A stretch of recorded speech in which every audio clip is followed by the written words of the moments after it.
Okay, good afternoon, everybody, and I want to start by saying that our good colleague, Tim Kaine, has been just a phenomenal leader on this issue and a great ally in the fight against another endless war. So I'm going to kick it off to him, and then I'll speak after Tim. Thank you, Chuck. Well, thanks to everybody. I want to thank our leader who has been very focused on this with me. I want to thank my colleague, Adam Schiff, who's been a real leader both in the House and now Senate on this issue of war powers. And I also want to thank Senator Rand Paul, who could not be at this, but has just been rock solid on this issue for many, many years. I've been trying to do this since September to get the Senate to take seriously the issue that we shouldn't send our sons and daughters into war without consultation, debate, and vote in Congress. And I have been very puzzled, and I know Chuck has too, and Adam has as well, with a desire to avoid this. The fact that we're 4+ months into this operation that began with a boat strike on September 2, and more than 200 so-called enemies have been killed. U.S. troops have been wounded. An armada has been amassed around the Venezuelan coast. We're seizing tankers. We used 150 airplanes in this air platforms in the operation Saturday, and now we're attempting to control not only the Venezuelan economy, but its politics, the timing of its elections, aspects of the Venezuelan society, as President Trump said for years, and there hadn't been a single public hearing in the Senate, in any of the committees, just drives me crazy. I came to the Senate obsessed about these war power issues because I'm a military dad and I represent a state that has deep, deep military equities. But we all should be obsessed about it. None of us should want this president or any president taking our sons and daughters to war without notice, consultation, debate, and vote in Congress. And so this was a big win today, to have every Democrat unified for this principle, that this needs to be taken out of the skiff and put before the American public so they can see what's at stake and whether the administration has a plan or not.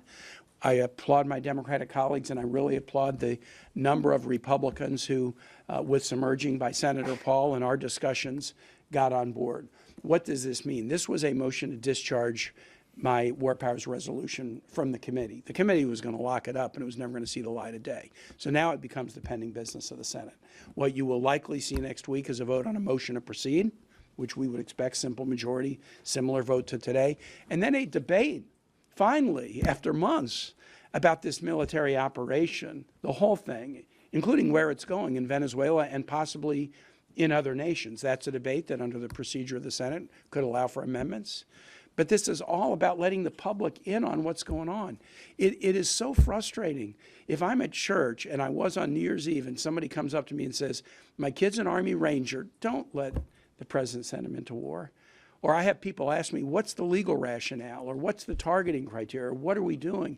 Even when I know answers to these questions, thus far I've been unable to tell them because we only know what we know from classified hearings. It's time to get this out of the skiff, get it on the floor of the Senate, get it before the American public, and do what the Constitution demands of us. Again, I really applaud Senator Schumer for just rock solid focusing on getting this done. And we're going to have a fulsome debate on this issue of the kind that we haven't been allowed to have for a very long time. And with that, I'll hand it back to Senator Schumer. Well, thank you, Tim. So, today, the Senate really took a critical step to reasserting its constitutional authority and towards stopping President Trump as he's lurching towards another endless, expensive war. All the while, American families here are struggling with skyrocketing costs. Next week, this fight will continue in the Senate. The more the American people hear about what's going on in Venezuela, and the more they learn about it, the less they're going to like it, the more fiercely they will oppose it. This vote moves the resolution one step closer to final passage because Democrats forced Republicans to confront reality. The president is openly signaling a long-term military and financial commitment abroad with no authorization, with no plan. Another endless war. Now, this wasn't just a procedural vote. It's a clear rejection of the idea that one person can unilaterally send American sons and daughters into harm's way without Congress without debate. At the closed hearing, both Tim and I, my first question to the panel, including Rubio and Hegseth and all of them, is we need to have a full discussion in front of America, not just in a skiff, a classified room with only senators. The whole American people ought to hear about it, listen to it, debate it. And they won't like it. We know that. They already don't like it. And they demurred. They wouldn't do it. None of our committee chairs, despite Tim's requests, my requests, Adam's requests, would hold public hearings. And as a result, the Congress today voted on the War Powers Resolution, or actually discharging the War Powers Resolution, simply so we could have a debate on this, one of the most important issues that ever faced the American people, going to war. And we've always learned, we've learned through the years, that when we try regime change and nation building of this sort, the American families pay the price in treasure and all too often in blood. This vote shows that the American people don't want more military adventures. They don't want more nation building. The pressure is now on Senate Republicans to do the right thing and take a stand. Now, just today, as you probably saw, President Trump said in the New York Times that the U.S. involvement could last much longer than a year. A year? Longer, the reporter asked. I would say much longer, the president replied. We're going to be giving money to Venezuela, which they desperately need. So a long war fought with American dollars to give money to Venezuela and with American soldiers, in all likelihood, on the line. When the president said that, I think it sent shockwaves even through the Republican caucus. I think that's one of the reasons the number of votes have grown. And then when he doubled down, said we're going to be giving money to Venezuela, that's a stunning admission. Years of involvement, billions of dollars when families here are struggling to pay the bills, to pay their health care costs. Why isn't that money going to help the average American family have their health care premiums stay stable instead of going up $500 or $1,000 a month? Donald Trump, when he ran, promised no more endless wars, and yet he's sliding straight to another one in South America. Americans are not asking for an endless war that does not improve their ability to pay their bills. Families should not have to choose between filling their gas tank and putting food on the table, while the president casually floats billions for foreign rebuilding without transparency, without authorization, and only or even a semblance of a plan. We don't even know what the plan is. Can't go over what happened in the skiff, but it was appalling. It seemed like back-of-the-envelope stuff. So what we did today was not a partisan act. I'm very grateful to the Republicans who joined us. It was not a partisan act, it was a constitutional one. We forced Republicans to face what is obvious. Trump will not stop here and won't stop now. But today's vote sends a clear signal. No president, no matter how reckless, no matter how egotistical, gets a blank check to wage large-scale military action abroad. Unlike Republicans, Democrats are focused on the real issues here at home: health care costs, child care, housing, power. And those priorities, we believe, must come first. And the contrast between what's happening in the House, where led by Democrats and Leader Jeffries, they will, in all likelihood, send us a bill to extend for 3 years our tax credits, and what's happening here in the House, most Republicans resisting even a debate on this, the right, the ability to go to war. The contrast is glaring. So the president said it himself, as I said, a year longer, a year any longer, even longer. This will last for years. As Americans read the newspapers this morning and hear that it's going to last for years, what do they think of? What the hell is going on in his mind? So next week we continue the fight. We're going to force debate. We're going to force votes. And we're going to hold our Republican colleagues accountable. That's our job. For whether they stand with the Constitution and the American families or unchecked presidential power. I'll say it again. The more the American people hear about what's going on in Venezuela, the more they learn about it, the more fiercely they'll oppose it. And the more the American people hear about this, the more Senate Republicans will have to confront the reality that the last thing the American people want is another endless war. Go ahead, Adam.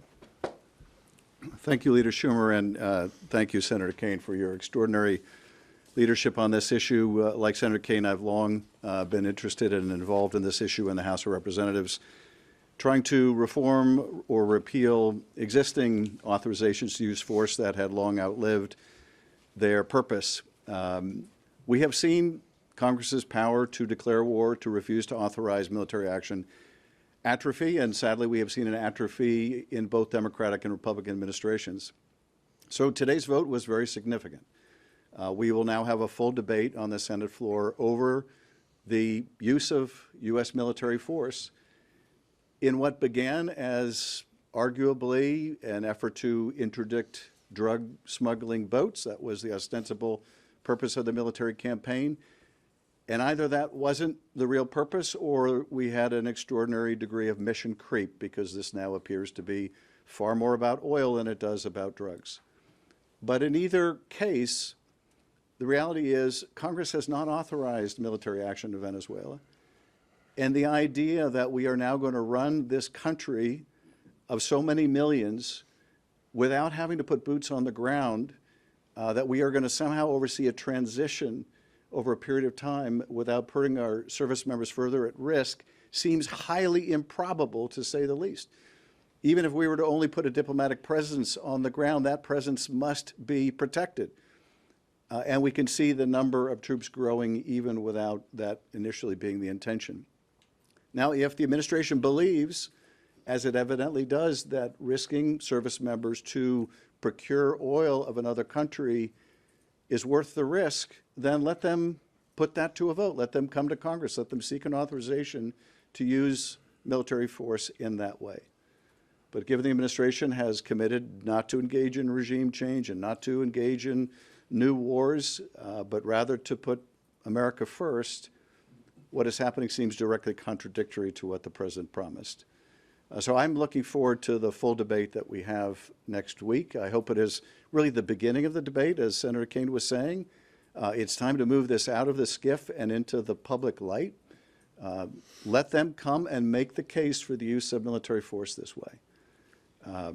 We have seen all too often in our history great hopes, great expectations about what we could do, what we could accomplish through the use of military force or economic coercion to change a regime and change the character of that regime and build a society, a democratic society. And ultimately, it is our service members who have paid such a dear cost when those hopes and expectations ran into the reality on the ground. So very grateful to Senator Kaine for his leadership on this issue.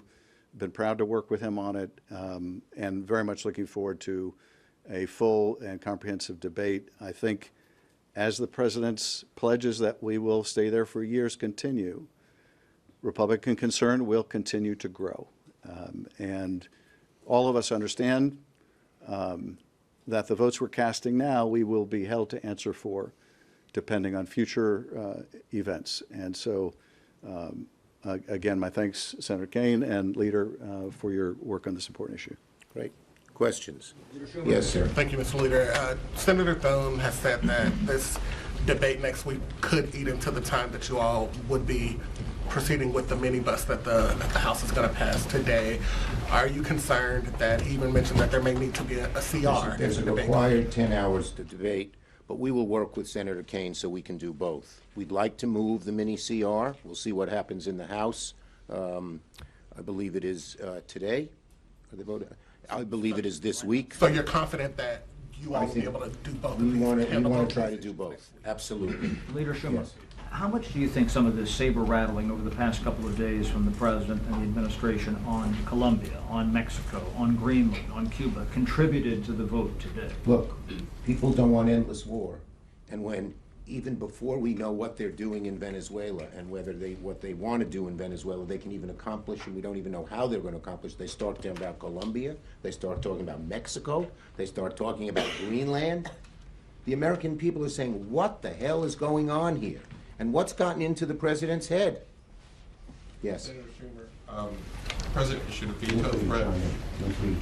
Yeah, so the president issued a veto threat on this resolution. You don't have 67. Do you see? One day. But do you see the appropriations bills that are coming up that are needed to keep the government open past January 30th as an opportunity to put in a spending limitation?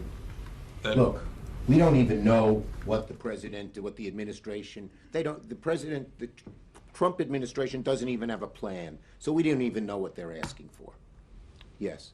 Trump and several of your Republican colleagues maintained that the operation over the weekend was only for a law enforcement operation. Does this war powers resolution go far enough to prevent all unauthorized military force, or would a law enforcement operation be a loophole for the Trump administration? Mr. Kane. Yeah. If this had just been an arrest of Maduro to bring him back to the Southern District of New York to face charges on a valid indictment, I wouldn't have called this up for a vote. And I think there's a question under the War Powers Resolution whether an arrest operation, even if it had a military escort, was hostilities that would allow this kind of a privileged vote to get a guaranteed vote in the floor. That's not what this is. Started in September, strikes against Venezuelan boats in open waters, and then the amassing of the Armada, and then the seizure of ships, and then the coordinated attack, 150 aircraft, and not just to extract the president, also to bomb military sites around Venezuela, the deposing of the government, the seizing of oil, the setting of conditions for future elections, and the promise that we're going to be there for years with the U.S. military enforcing a blockade in and out of Venezuela so they can't get anything in or out without our permission. This is not an arrest. If it was just an arrest, we wouldn't have been having this debate. It's much bigger than that, and that's why it needs to be put before the American public. Nor did they even claim that it's just an arrest. The president kept talking of, well, he said it in 4 words, the United States will run Venezuela. That's not just an arrest. Yeah, Tim, go ahead. 2 points. First of all, if any other country did this, the United States, that is, blockaded our shores, sent in a military force to apprehend a fugitive, we would view that as far from a law enforcement operation. We would view that, frankly, as an act of war. What's more, the legal rationale that this military force was merely used to accompany law enforcement for the purpose of apprehending a fugitive, Nicolas Maduro. If that were the case, that would have been the end of our involvement with Venezuela. He has been apprehended. He has been brought to court. That would be the end of it. There is no law enforcement necessity in terms of the prosecution of Maduro that we blockade the country, that we seize oil resources, that we try to change the nature of the government. So if that was a legal rationale rather than a superficial pretext, it would be over. It is clearly not over. Yes. Leader Schumer. Yes. The House, as you know, is voting today on the veto override as well as the ACA bill. Do you see this as if those votes are successful, do you see this in conjunction with the War Powers vote as a broader sort of rebuke of President Trump by Republicans as well as Democrats? Look, again, to quote the great Abe Lincoln, public sentiment is everything. Public sentiment, in terms of how Trump is behaving as president, what he's doing as president, keeps sinking and sinking and sinking. And our Republican colleagues realize that. So I think on this issue and other issues, you're going to find our Republican colleagues saying, maybe following Trump is like Thelma and Louise, right over the cliff. Thank you. Yes. Obviously, this might be for you or for Senator Kaine, but next week, part of this process is that there's an open amendment process. Do you anticipate this resolution being amended, any of those amendments passing? And what have some of your colleagues said that they would like to see for it to be? I don't think my colleagues on the other side thought it was going to pass, so I'm not sure that they really thought that that through. The last time we did this, after the Soleimani strike, we did pass a resolution saying, hey, look, Soleimani being gone is a good thing for the planet, but no war against Iran without a vote of Congress. And we did have about 7 or 8 amendments that we took up on the floor when the resolution was debated. We were able to deal with them all and dispatch them in the course of about 2 hours. If you're committed to a process, it doesn't have to drag out forever. We did 7 or 8 amendments, we voted on them, and then we moved that bill eventually to the president's desk. So it's early to say what might be out there, but I'm kind of inclined to agree with Senator Schumer. We know a lot that we can't describe. Once folks start to get deeper and deeper into this, I think they're not going to like it, and I would suspect that my colleagues may want to go light on the amendment process. Thank you, everybody. Thanks.